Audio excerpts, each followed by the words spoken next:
It's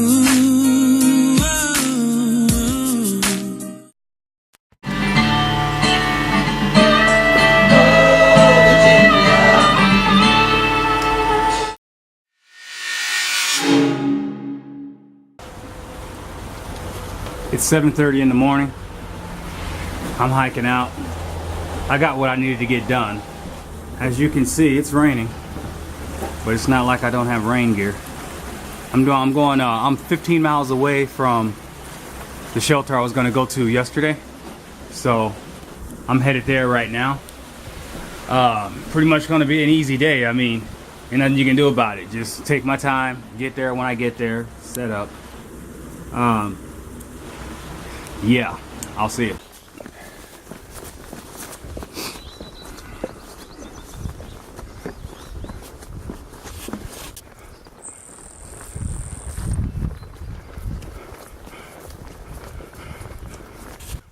As I said before, you go through private land.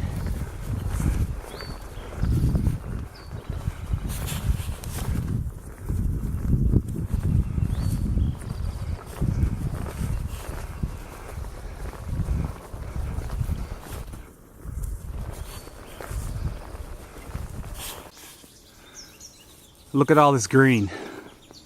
No more dead trees. It's getting greener and greener.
It is 2:15 and I am done for the day. It's 15 miles to the shelter. How you doing? Today was a good day out here. Good morning. Right now it's 6:51. The plan is to do 20 miles. Only because it's just the way the shelters lay out. One is 9 miles, the other one is 11 from there, Jenkins or something like that. It's a pretty good day. I'm not expecting rain. It's kind of chilly, but I'm dressed for it. So we're just gonna knock it out. This first shelter is gonna be really nice. I'll show it to you when we get there. It's unique in design, so to speak. I'll see you in a bit out here.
check out this shelter here.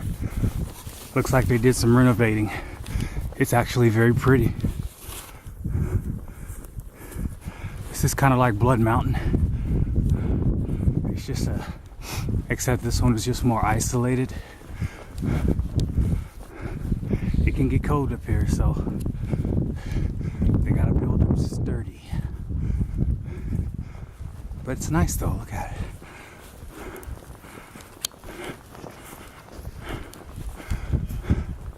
This is Chestnut Knob.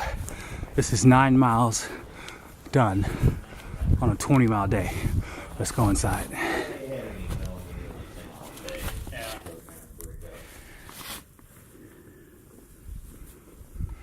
Yeah. Hello. How you doing?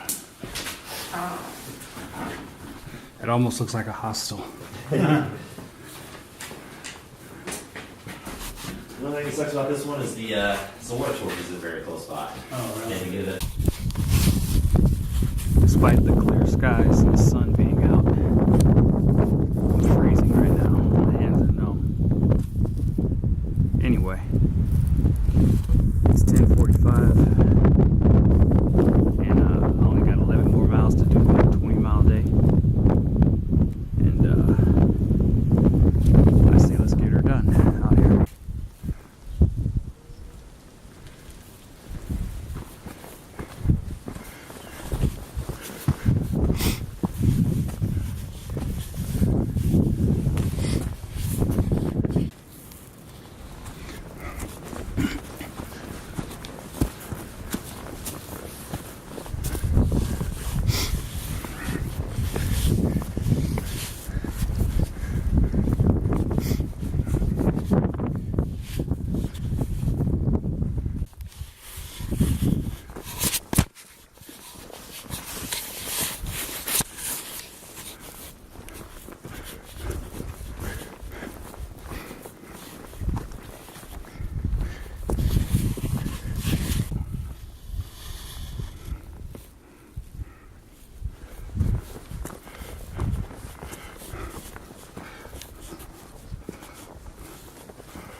The time is 3 o'clock, and I'm done.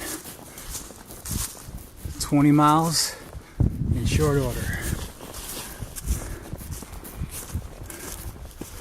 Don't let the time fool you. That wasn't an easy hike. It's just that my pack is so beautiful. Osprey is just such an awesome designer that it's like I'm not wearing any weight at all. This is Chicken Shelter, and I am in for the day. And with being by being done so early, I can make a fire, I can read my book, I can just relax, I can take a nap. You know, that's the beauty of it.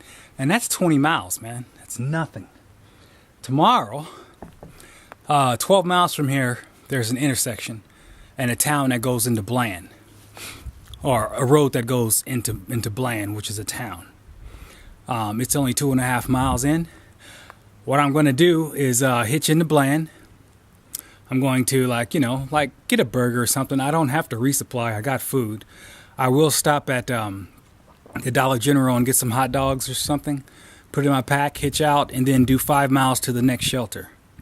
So at the end of the day, you're looking at tomorrow is going to be like a 17-mile day where I'm going to do 12, take a break, go into town, come out, do 5 more, and then just chill, make a fire or something like that. So it's like chess. I'm several moves ahead, and I'm trying to see exactly what I want to do. And because I have knowledge of the terrain and what's behind every single corner, it's easy for me to just plan stuff like this.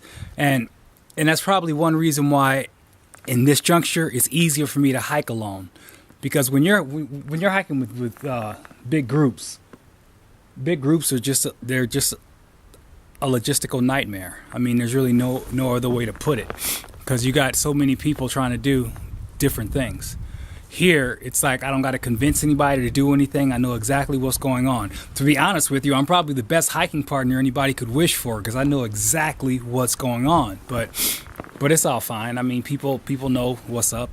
At the end of the day, it's just easier for me to work alone because, maybe somebody can't do 25 miles or maybe they don't want to do 19 miles. So it's all good. After the halfway point, if anybody is still out here and I'm not hiking alone, I'll probably end up hiking with 1 or 2 people anyway.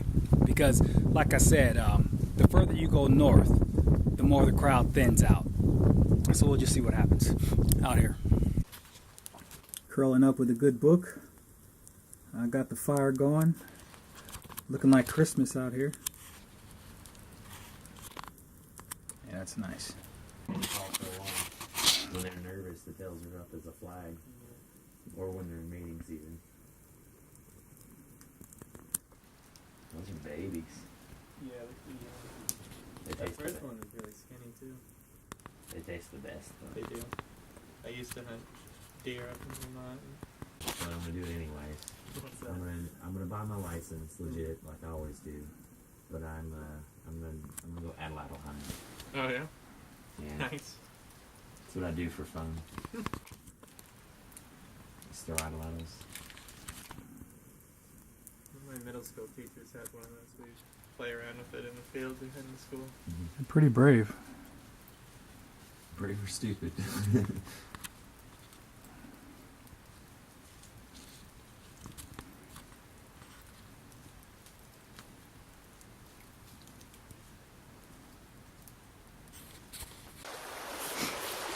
Good morning. It's 7:15. I believe you know what the plan is. We're 12 miles from the intersection that'll lead you to Bland. So what I'm going to do is pretty much hike there, and then try to hitch in to Bland. Eat some fast food or whatever. Hike out some hot dogs to the next shelter. Today is only going to be a 15-mile day because I'm 14 miles from the next shelter, basically. 14 and a half. So 12 to the road, buy some stuff, hitch out, 2 miles up, stay at the next shelter, and just, roast some hot dogs or something. So today should be easy. And that's what I try to do. I mean, if I'm going to do 21 day, then I want to be able to do short miles the next day. So, yeah, out here.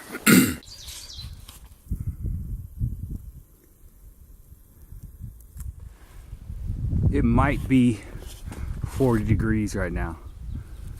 It's just so cold.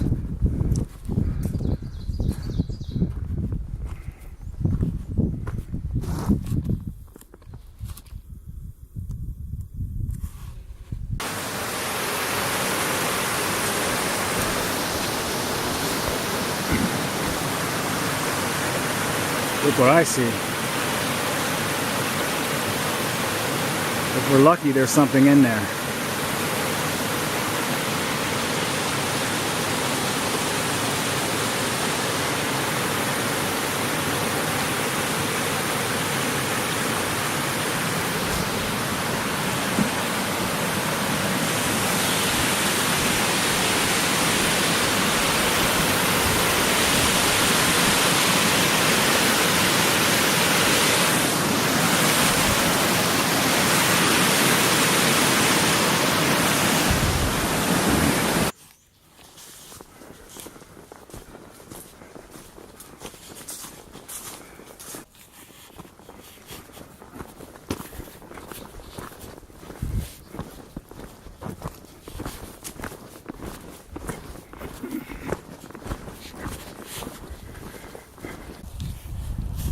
That's the second empty box for Trail Magic.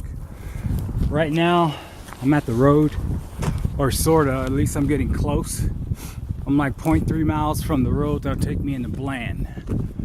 And I'm gonna hitch down into Bland. Bland is close enough. Bland is close enough that if I don't get a hitch, I can walk in. If I walk in, the likelihood of me staying does exist, only because I can. But at the same time, getting into town is the hard part. Getting out is no big deal because money talks. You can go to a gas station, you can walk up to anybody, throw some money in their face and point and be like, give me a ride 2 miles up the road, and they'll do it. So getting out of town is not a problem. It's not so easy trying to hitch in because it's not like you can just throw dollars at their car as they come by. And as you can see, I'm alone right now and I'm black. So, you know, I may just get frustrated and decide to walk, but I'll give it a second. I'm gonna don some army garb, salute a couple cars, you know, play it up, do my thing, finesse it, and see what happens out here. In the interest of full disclosure, I knew when I first got this pack that there were going to be some growing pains. And when I say growing pains, it has a lot to do with strap adjustments and how I want to pack the stuff that I have. I went from an 85 liter bag to a 65 liter. So I had the bright idea of taking my tent, which is a 5-pound tent, and instead of putting it under my bag, I put it on the side, okay? And it seemed like a good idea. I got straps on the side, but what the problem was, and I didn't even realize it till after I hurt myself, was the fact that I'm hiking with 5 pounds pulling to one side of my pack because it's not symmetrical. I got nothing balanced in the left side. So after 4 days, and I got this throbbing pain in my shoulder where I can barely lift my arm, I realized, because I prayed on it, I'm like, Lord, what am I doing wrong? You got to show me, because I'm almost certain that it's me. And so the next morning, I looked at it and I was like, that's the problem. It just came to me as I'm packing up. I got this 5-pound big tent just hanging on the right side of my pack, and I didn't get it. So I'm stacking my pack up and it's falling over and it's falling over, and I'm like, oh wow, you know. So anyway, I'm hiking 20 miles, 17 miles. I'm doing, since Damascus, I put like 80 miles with 5 pounds pulling on one shoulder. And so so I was like hurting, and I didn't know why I was hurting, and I was thinking, you know, is it the pack? Is it the pack? But anyway, fact of the matter is, I got the epiphany and I found out. So if I decide to like pull over and just stay in Bland, that'll be the reason why, because I got to give my shoulder a rest. As you can see, it's no longer there. I stuffed it under because I know, and even though I know that I'm 100% sure that was the problem, I still have to give my shoulder time to heal. All right, so if I decide to stay, it's not going to be because I'm a pansy. It's just going to be simply because that's probably the most prudent option, and all I can do is gain by letting my arm rest. And I think I'm going to stretch, and I'm going to do some push-ups, because what I got to do now is I got to balance that muscle out. I got to push it out, kind of like physical therapy. So anyway, I'm on the fence right now, because I was only going to do 14 miles today, and that's not bad. It's not bad at all. But what you don't understand is it's cold. And when I say cold, I feel like I'm hiking in February. I'm talking your water freezes at night. It's 40 degrees. I had to buy gloves. This is my second pair. It's just, and I don't do cold weld. I'm sorry, I don't. And so it's between the cold. You know what though? I'll tell you what, counting my blessings, it hasn't been raining that much. And I to tell you what, I'm thankful about that. But at the end of the day, this cold, I tell you what, it's taking a toll. You're just freezing all the time. But I don't know if I'm whining or not. But at the end of the day, if I decide to get a hotel, it's going to be for physical therapy so I can work this shoulder out and see what I can do there. All right, out here. This is the road to Bland. Apparently I'm right in the middle of some construction or some kind of work that's going on. I mean, I guess it's good because it's going to catch people's eye as they come around the corner, and then I'll be sitting there with my thumb out. I'll give it like 20 minutes. If I'm still standing here, then I'm just going to start walking out here. Not to be cynical, but I didn't expect anybody to pick me up. So what I did was I called the hotel in Bland, and I told them to send somebody out to come get me. So they say they'll be here in 10 minutes, and that's another option. If you're trying to go into town and you're going into town to do business, you can do one of two things. You can call the hotels there and you can ask them, are there any shuttle angels? Are there people that do shuttles? And what I did one time in Franklin was I called the hotel. I asked her, is there anyone there that does shuttle for hikers? She said yes. I told her to take a picture on her smartphone and then fax it to me. Take a picture of what? Take a picture of the list of everybody they had that shuttle hikers, okay? She in turn texted me that picture. When I got it on my phone, I just blew it up where I can see every individual name, and I started making calls like that to get people to come get you. So that's something to think about, you know, and that's another reason why you want to carry a phone, especially if it's bad weather. Just know that hotels usually have a list of people that'll do shuttles for hikers. I was debating on staying here anyway, so I decided to go ahead and just call the hotel and have them come and get me, but I could have did that other option as well. By the way, look at what I'm looking at.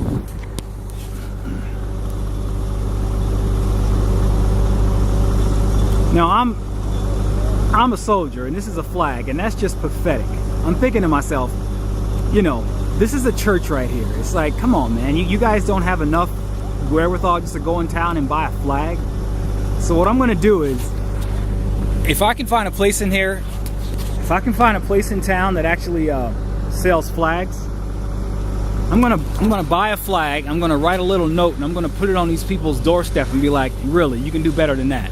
I mean, that just don't make no sense. Anyway, maybe it's a soldier in me out here. There ain't much to Bland. The guy came and got me. I'm at the hotel right now, or motel. Be right with you. This isn't a bad room. Got your microwave, your refrigerator, TV.